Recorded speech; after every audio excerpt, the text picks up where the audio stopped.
So hello student, welcome back once again in our channel. Student, आज के इस video lecture में हम जानेंगे क्लास 12th के स्थिर वैद्युतिकी के एक मोस्ट इंपॉर्टेंट टॉपिक जो कि है कूलाम का नियम, और आपकी ये क्लास 12th की फिजिक्स में महत्वपूर्ण स्थान रखता है। आपकी जानकारी के लिए बता दें कि इससे बोर्ड एग्जाम में मिनिमम 3 या 4 मार्क के क्वेश्चन बन जाते हैं, और आप ये अच्छी तरह जानते हैं कि बोर्ड में 3 से 4 मार्क का क्वेश्चन हमारे लिए कितना इंपॉर्टेंट है। ठीक, तो बगैर टाइम वेस्ट किए हुए आइए हम समझते हैं कूलाम का नियम है क्या। बट वीडियो स्टार्ट करने से पहले आप सबसे रिक्वेस्ट है दो, पहला कि अगर आप चैनल पर नहीं जुड़े हैं तो चैनल को सब्सक्राइब करके जुड़ जाइए, और दूसरी चीज़ वीडियो को अंत तक देखिए, क्योंकि जब आप वीडियो को अंत तक देखेंगे तो 1 बार 2 बार 3 बार में आपको धीरे धीरे हैबिट पड़ जाएगी, तब आप आसानी से उस क्लास को समझ सकते हैं। चूँकि ये टेक्निकल क्लास है, आपको इसमें बहुत ज़्यादा एक्टिव बन के रहना होगा। तो चलिए बगैर टाइम वेस्ट किए हुए हम आते हैं टॉपिक की तरफ, और टॉपिक हमारा है बेटा आज का कूलाम का नियम।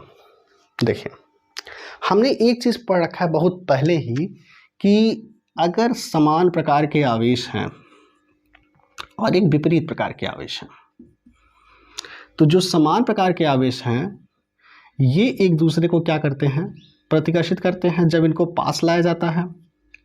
और अगर विपरीत प्रकृति के आवेश हैं तो ये एक दूसरे को आकर्षित करते हैं जब इन्हें एक दूसरे के पास लाया जाता है ना। तो इसका मतलब क्या है कि ये अगर आकर्षित कर रहे हैं या प्रतिकर्षित कर रहे हैं तो इनके बीच में कुछ ना कुछ बल लग रहा होगा। ठीक, इसी बल के विषय में वैज्ञानिक कूलाम ने हमें समझाया, और यही जो बल लगता है इसी को हम वैद्युत बल कहते हैं। तो हम वो नियम देख लेते हैं कि वैज्ञानिक कूलाम ने 2 स्थिर आवेशों के संबंध में अपना क्या नियम दिया था। मान लीजिए 2 आवेश है Q1 और Q2, और उनके बीच की जो गिवन डिस्टेंस है वो R है। तो उन्होंने ये कहा था कि 2 स्थिर आवेशों के मध्य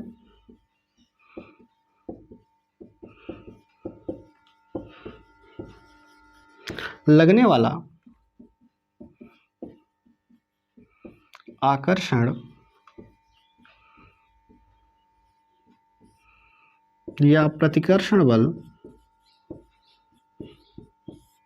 या प्रतिकर्षण बल उन आवेशों के गुणनफल के समानुपाती और उनके मध्य की दूरी के वर्ग के व्युत्क्रमानुपाती होता है। तो ये है कूलाम का नियम कि 2 स्थिर आवेशों के मध्य लगने वाला आकर्षण या प्रतिकर्षण बल उन आवेशों के गुणनफल के समानुपाती और उनके मध्य की दूरी के वर्ग के व्युत्क्रमानुपाती होता है। ये नियम वैज्ञानिक कूलाम ने सन 1785 ईस्वी में दिया था। ठीक, सन 1785 ईस्वी में उन्होंने यह नियम दिया। फ्रांसीसी वैज्ञानिक कूलाम है ना, तो ये फ्रांसीसी वैज्ञानिक थे जिन्होंने इस नियम को समझाया था। अब हम क्या करते हैं कि मान लेते हैं कि हमारे पास 2 आवेश जो दिए गए हैं वो कौन है, Q1 और Q2, और इनके बीच की दूरी क्या है, R है। ठीक, तो हमने यहाँ पर मान लिया कि माना, अब देखिए इसका हम क्या करते हैं, थोड़ा सा सॉल्यूशन करते हैं। तो हम इसको इस साइड में मान लेते हैं। देखिए, माना 2 आवेश Q1 व Q2 जिनके मध्य की दूरी स्मॉल r है। ठीक, इसको हम क्या करते हैं, डेफिनेशन को अंडरलाइन कर लेते हैं, तो ये हमसे पता चलता रहेगा कि ये हमारी डेफिनेशन है। बाकी हमारे जो हम सॉल्व करेंगे वो सबके सब डेरिवेशंस हैं। ठीक, तो यहाँ पर हमने मान लिया कि 2 आवेश Q1 व Q2 हैं जिनके मध्य की दूरी कितना बेटा, R है। अब देखो नियम क्या कह रहा है कि 2 स्थिर आवेशों के मध्य लगने वाला जो बल है वो आवेशों के गुणनफल के समानुपाती, यानी कि कौन समानुपाती है, लगने वाला बल। तो यह प्रोपोर्शनल Q1 Q2। और दूसरी बात ये कह रहे हैं बेटा कि उनके मध्य की दूरी कितना बेटा, r है, इसके वर्ग के, दैट मीन r का स्क्वायर, और इसके ये क्या है, व्युत्क्रमानुपाती हैं।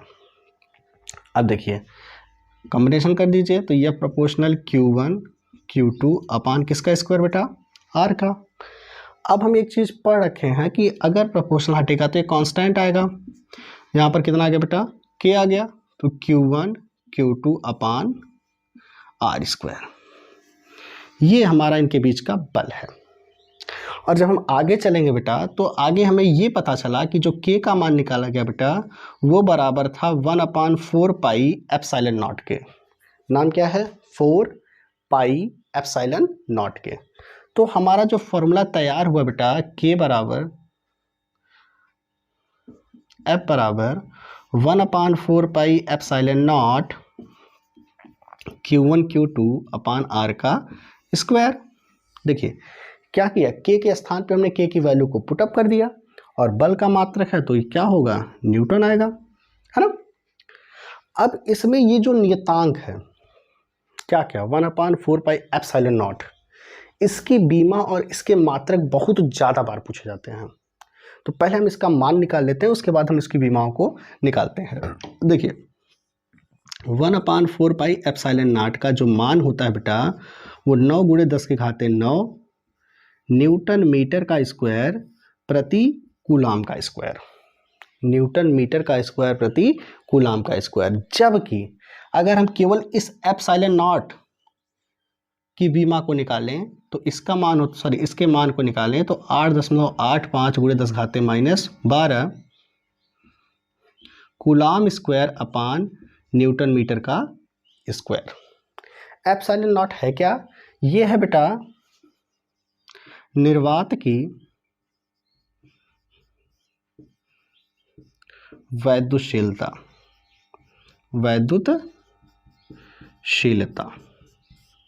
ठीक। तो ये हमारा है इंपॉर्टेंट टॉपिक। अभी हम क्या करते हैं, इसकी दोनों की विमाओं को निकालते हैं, लेकिन उससे पहले हम एक बार इस नियम को अच्छे से फिर से रिवीजन कर लेते हैं।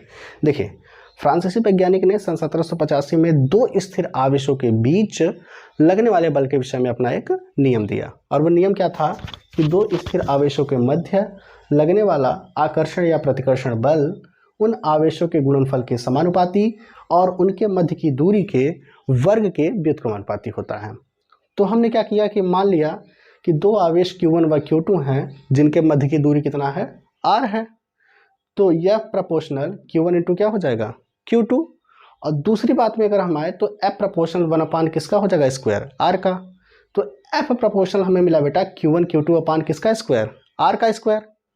तो F प्रोपोर्शनल हटेगा तो कांस्टेंट कितना आ जाएगा, k आ जाएगा, Q1 Q2 अपान r स्क्वायर। तो हमें जो k का मान बाद में पता चला, वो पता चला बेटा 1/4 पाई एप्सिलॉन नॉट, जहाँ एप्सिलॉन नॉट निर्वात की वैद्युतशीलता है।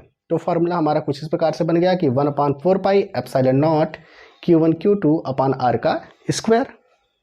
अब देखिए ये जो 1/4 पाई एप्सिलॉन नॉट है, इसका जो मान होता है बेटा वो 9 × 10⁹ न्यूटन मीटर का स्क्वायर बटे कूलाम का स्क्वायर। जबकि अगर केवल हम एप्सिलॉन नॉट की बात करें तो इसका जो मान होता है बेटा वो 8.85 × 10⁻12 कूलाम स्क्वायर बटे न्यूटन मीटर का स्क्वायर होता है, ठीक। तो उम्मीद है कि इतनी बात आपको समझ में आई होगी। अब हम क्या करते हैं, थोड़ा सा हम 1/4 पाई एप्सिलॉन नॉट और एप्सिलॉन नॉट की बीमा को निकाल लेते हैं। तो चलिए हम थोड़ा सा इसको इरेज करेंगे।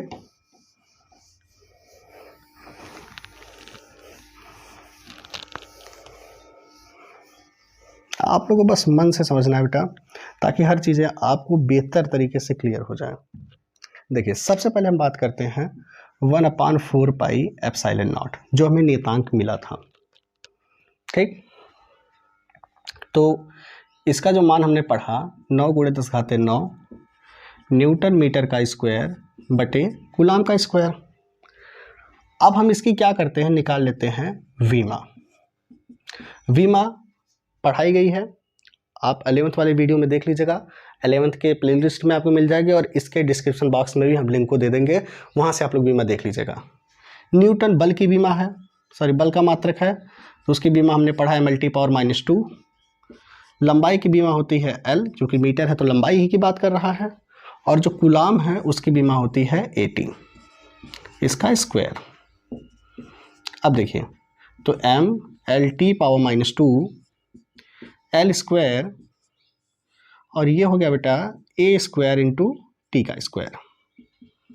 तो कॉम्बिनेशन कर देते हैं, तो m L² और L मिलके L⁻³ T⁻² अपान a² T²।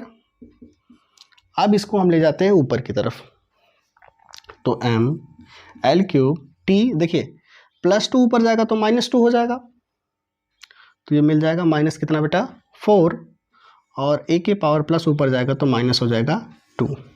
तो ये हमारी हो गई बेटा किसकी बीमा, 1/4πε0 की बीमा। और अब हम यहाँ निकाल लेते हैं ε0 की बीमा। मान हमने बताया कि 8.85 गुणे 10⁻⁻12 कूलाम स्क्वायर बटे न्यूटन मीटर का स्क्वायर। ठीक, तो देखिए अब इसकी बीमा क्या होगी, जाहिर सी बात है यार, इसी का तो उल्टा है ये, तो जो इसमें प्लस है पावर में वो उसमें माइनस हो जाएगी। दैट मीन हो जाएगा हमारा m के पावर -1 L के पावर -3 T⁴ और A⁻²। तो ये हमारी हो गई बेटा किसकी बीमा, ε0 की बीमा। ठीक, बीमाएं इसकी पूछी जाती हैं 1 मार्क में, तो इसलिए बीमा आप अच्छी तरह समझिएगा और दोनों में डिफरेंस समझिएगा, 1/4πε0 में और ε0 में। ठीक, अब इससे रिलेटेड हमारे बहुत सारे क्वेश्चंस हैं, उन क्वेश्चंस को भी हमें time to time video to video पढ़ना है। ठीक, तो आज की इस वीडियो में हम बस अब यहीं पर आप लोगों से अलविदा लेंगे। क्यों, क्योंकि अब आगे भी अदर क्लासेस चल रही हैं, तो उम्मीद है कि आपको आज की ये वीडियो पसंद आई होगी। वीडियो पसंद आई होगी तो चैनल को लाइक शेयर और सब्सक्राइब जरूर करिएगा। तो हमसे जुड़ने के लिए आप लोग का बहुत बहुत धन्यवाद। Thank you so much student, thank you so much for watching.